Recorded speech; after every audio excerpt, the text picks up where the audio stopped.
I'm Amanda Rodriguez, and I'm a mom to 3 full-grown boys.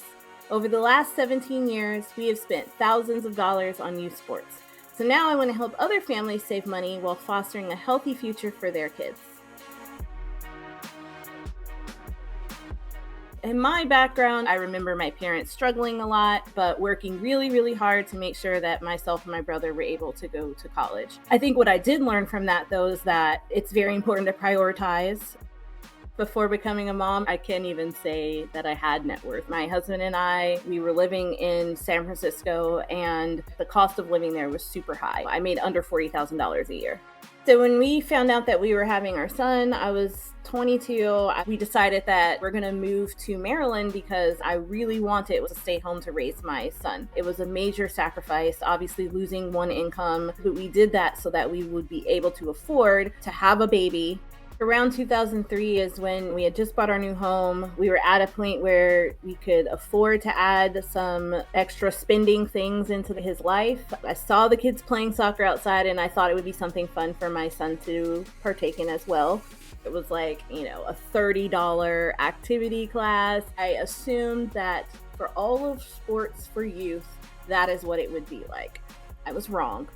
So my kids have been involved in sports going on 18 years. We play high-level competitive sports. My older son played travel soccer. My 2 younger ones play AAU basketball. And then my youngest one also plays football.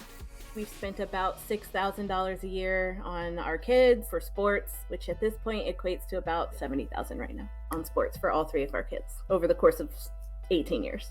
It's $1,100 just to sign up. And then on top of that, they have to go to training. And on top of that, they have to go to travel. Just to give you an idea of what a typical basketball season looks like, during the live period, they are at a tournament.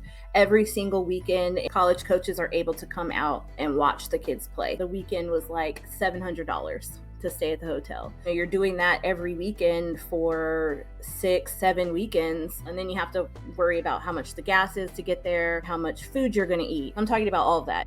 When we realized that our children were going to be competitive at a higher level, we had to make some lifestyle changes. One, I decided to start my business that was flexible for me to earn income. Another thing that I did is we were able to get a discount because I'm spending a lot of hours volunteering. I was the vice president of the local sports organizations. One of the main reasons that I did it because there was no way that we would be able to afford all 3 of them to play at that level if it had to come out of my pocket. But in addition to that, we do things like signing up for travel points at hotels so that we can earn free nights.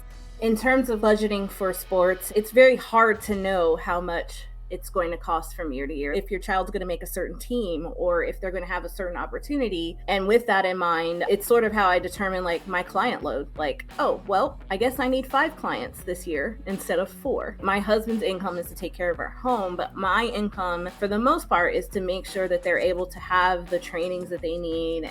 Another thing that helps is my kids work. My older son, he started working when he was 15. My middle son, he has a job now. We wanted to make sure that they understood that the entire family is sacrificing and supporting this journey. In terms of our family's financial goals, we invest in our retirement before we invest in their college fund because a lot of the money that we would be able to spend for college, we use on this. So we hope that they're able to get some sort of financial assistance with college. And if that's not the case, we strongly encourage them to go to community college. We don't want them to be burdened by student loan debt.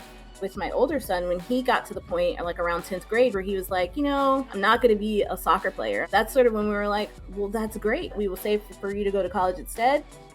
Everybody wants to know the why. And I think for us, it's not just because they want it, it's because they love it. Their academic goals are inspired by the things that they're doing in sports.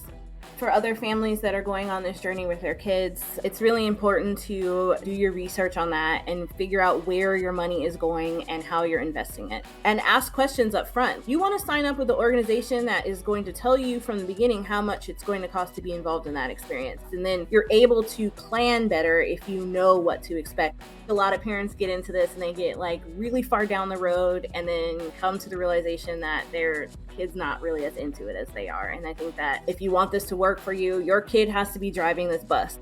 The piece of advice that I have for other parents is to live in the moment of this experience. I feel like it's a gift and I am grateful for the time that I have with them.